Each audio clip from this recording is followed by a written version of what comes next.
beberapa orang yang fokusnya hanya mengejar uang. Kelimpahan tuh yang dimaksud kelimpahan adalah uang. Tapi dia lupa menikmati hidup. Ketika sudah kumpul uang, mau makan sate aja darah tinggi. Mau nikmatin gorengan aja asam urat. Mau olahraga udah nggak mampu.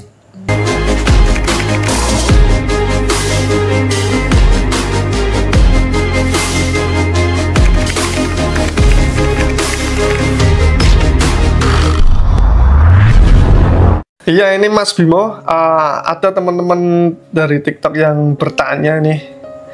Dari Ayani, Mas, saya sudah ikut beberapa metode, tapi seolah-olah petunjuk itu belum dapat. Nah, ini apatis juga, Mas?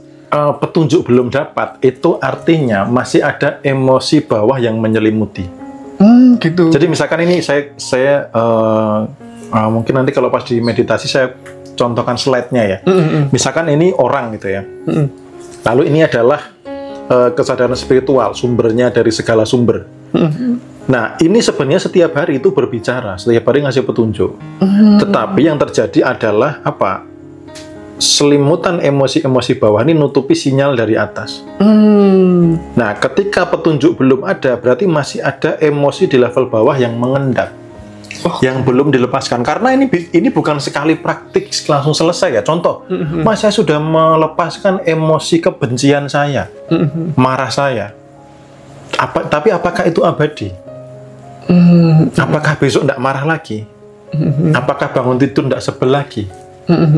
Gitu loh. Nah, contoh keberhasilan saya dalam melepas rasa khawatir itu akhirnya apa? Ketika disiplin terus-menerus, si khawatir udah nggak mau muncul lagi gitu loh. Dalam artian khawatir yang bukan sebagai alarm ya, tapi yang menggerogoti impian positif atau langkah positif untuk terwujud, itu khawatirnya sudah nggak mau muncul gitu. Kayak gitu. Dan ini target utamanya membersihkan, melepas kan bawah sadar ya, Mas. Yeah. Dan tentunya kita secara natural ya kita nggak sadar gitu kan. Memang harus rutin ya untuk menjadi habit. Makanya nanti kehidupan repent itu disiplin melepas emosi bawah, otomatis masuk ke repent gitu. Jadi bukan repent itu caranya bagaimana gitu, tapi repent itu adalah melepas kondisi bawah, otomatis masuk ke repent. Masuk ke repent itu otomatis sinyal petunjuk itu kencang banget. Oke. Gitu. Kalau masih belum dapat petunjuk, masih ada lapisan emosi bawah yang dijaga.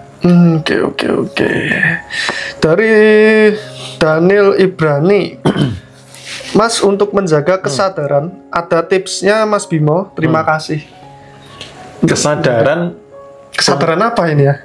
Menjaga hidup berkesadaran itu ya lebih ini sih. Yang pertama itu present pasti ya. Karena kan pikiran sering lompat ke sana kemari. Nah, salah satu cara melatih kesadaran adalah apa? Present.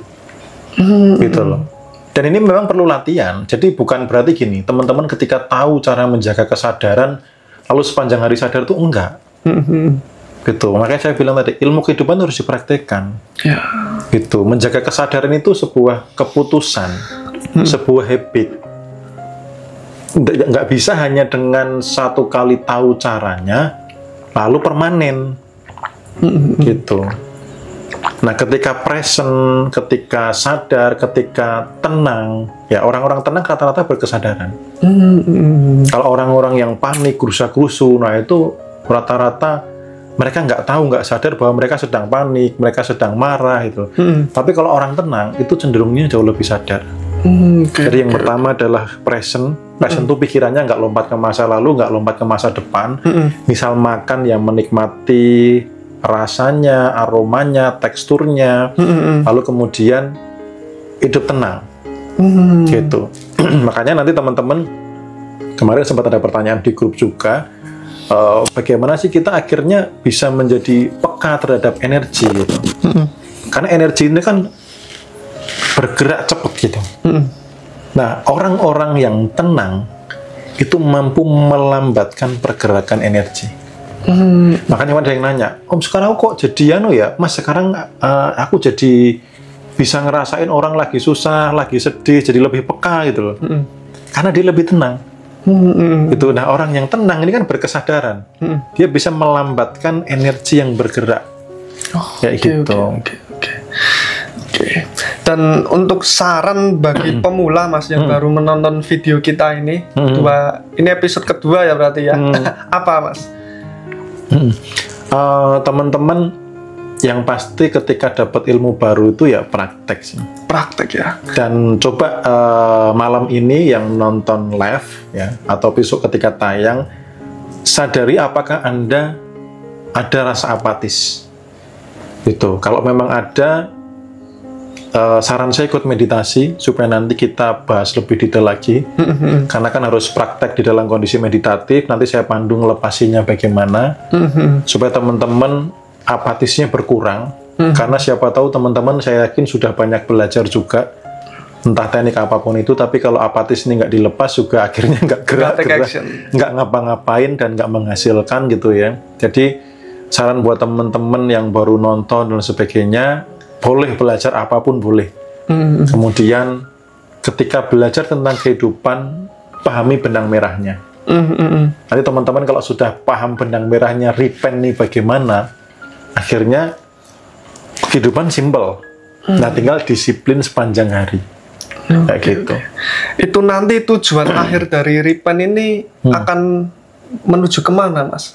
Kehidupan yang akan dicapai ketika kita sampai di repent ini. Ya, tadi hidup dalam kemudahan. Hidup dalam kemudahan. Ya, rata-rata kan orang kan saat ini kan mungkin ada beberapa yang mengalami hidup dalam kesusahan gitu ya. Sebentar ya teman-teman, ya tak geser yang di tutup dulu. Oke. Ya, rata-rata kan merasa hidupnya menderita, hidup di kekurangan dan sebagainya gitu ya. Nah, repent ini masuk ke dalam hidup kemudahan dan kelimpahan dari 3 aspek gitu. Karena banyak sekali saya juga ketemu beberapa orang yang fokusnya hanya mengejar uang. Kelimpahan tuh yang dimaksud kelimpahan adalah uang. Tapi dia lupa menikmati hidup. Ketika sudah kumpul uang, mau makan sate aja darah tinggi. Mau nikmatin gorengan aja asam urat. Mau olahraga udah nggak mampu.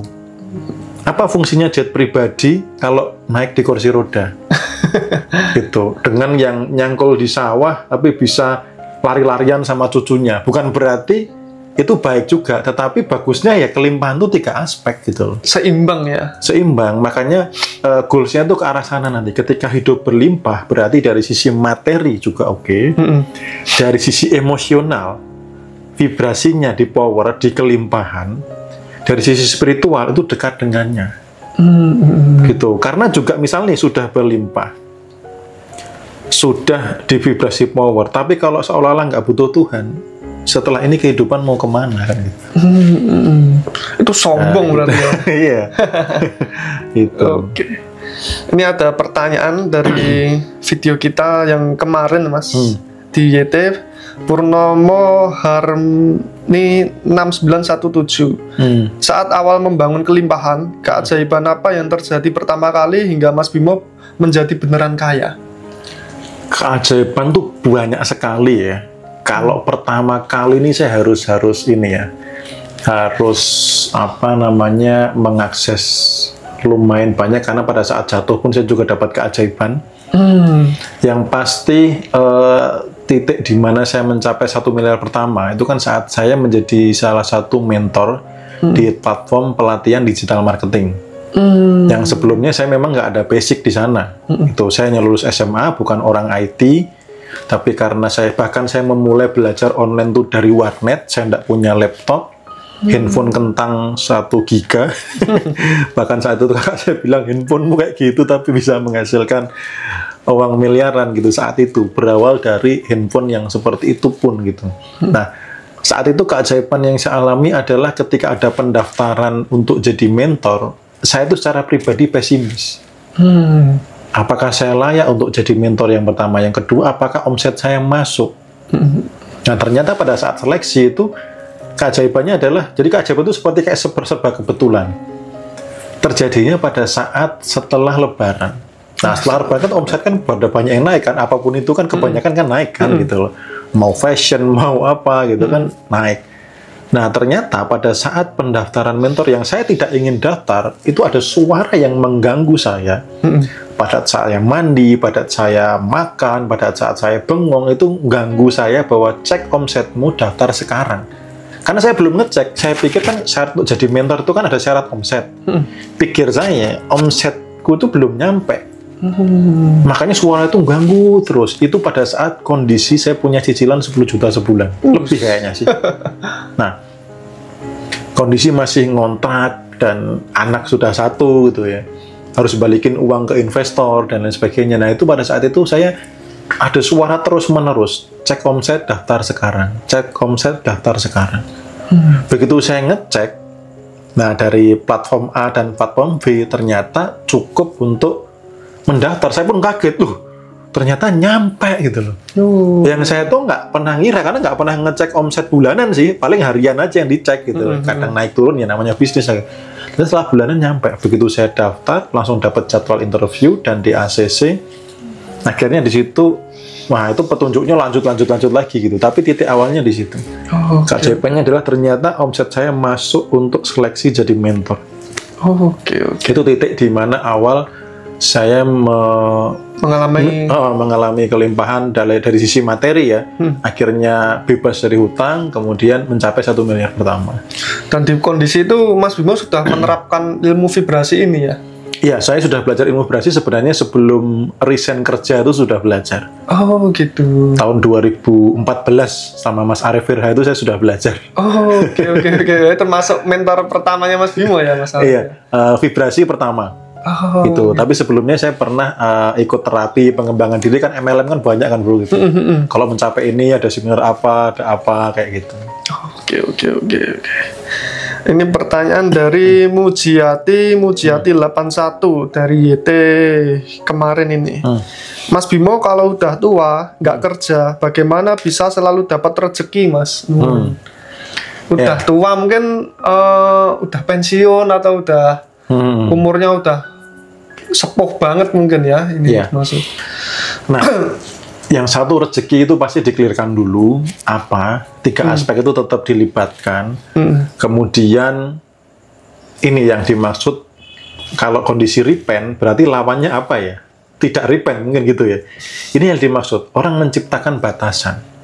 Kalau sudah tua itu kan berarti apa? Batasan. Oke. Padahal aslinya nggak ngaruh ya? Nggak ngaruh. Nggak peduli tua muda. KFC mereka di usia berapa penawarannya diterima ya? Kolonel Sanders itu ya, dia udah pensiunan itu, pensiun baru di ACC kan, resep KFC-nya. Betul. Atau cek lagi orang yang setua Anda yang bertanya ini, ada nggak yang tetap dapat rezeki? Gitu loh. Karena kalau ini saya dari kupas dari sisi ilmu bisnis ya. Cuan, keuntungan itu kan terjadi ketika ada apa? Ada masalah yang seseorang bisa memberikan solusi. Jualan itu kan memberikan solusi yang dibayar. Jualan itu kegiatan memberikan solusi yang dibayar. Orang bisa jual makanan karena ada masalah apa? Lapar. Nah, Bapak di kondisi sekarang, tahu nggak masalah orang-orang di usia Bapak sekarang apa? Contoh misal kesehatan, misal ketenangan, kedamaian atau apa. Kalau bisa melihat masalah itu, bisa menghadirkan solusinya, di situ ada cuan. Ini salah satu contoh ilmu bisnis ya. Tetapi sebelum ke sana, teman-teman jangan terjebak di yang terlihat. Masuk dulu kondisi repent, gitu loh. Karena setiap orang nih stylenya beda-beda. Kalau misal saya kasih arahan untuk bisnis online, ya kalau dia paham online. Kalau enggak, gitu dan lain sebagainya. Jadi ini menelusurnya tuh sampai ke inti energinya, bukan yang terlihat itu. Partikel terkecilnya yaitu adalah emotion gitu. Ketika sudah tidak menciptakan batasan, berada di repent, semesta tidak akan diam. Oke. Gitu. Daripada kita bingung mikirin nanti rezeki gimana, nanti kerja apa udah tua atau nanti kesempatan gimana, mending kita fokus masuk ke repent dulu ini ya Mas. Iya, ke repent. Nanti kan petunjuknya ada. Batasan terjadi pertama adalah dari pikiran logik. Ketika merasa sudah tua, pikiran logik tidak bisa mengakses apalagi Tapi ketika samudera kemungkinan dibuka, semesta tahu ada jalan di sini, ada jalan di situ. Kayak gitu. Oke. Ini ada yang tanya agak nyeleneh ini, Mad with Love. Malam Mas, bagaimana cara manifestasi menang lucky draw? Jackpot ya, menang. Saya belum pernah menang-menang hal begitu. Yang berhubungan dengan gambling, dengan itu saya bukan orang ahli di bidang itu. Jadi mohon maaf saya belum bisa menjawab. Kecuali saya memang sudah jago menang lotre, menang Dewa Judi ya. Gitu. Saya akan ceritakan detailnya gitu ya. Tapi saya tidak saya tipe yang menyukai hal-hal itu yang memang ada upaya realistis sesuai gitu. Gitu. Keajaiban yang benar-benar datang di jalan database yang saya punya gitu loh. Walaupun sebenarnya narik hal yang di luar itu juga oke, tapi kalau ke arah itu saya masih merasa belum clear gitu. Kayak gitu.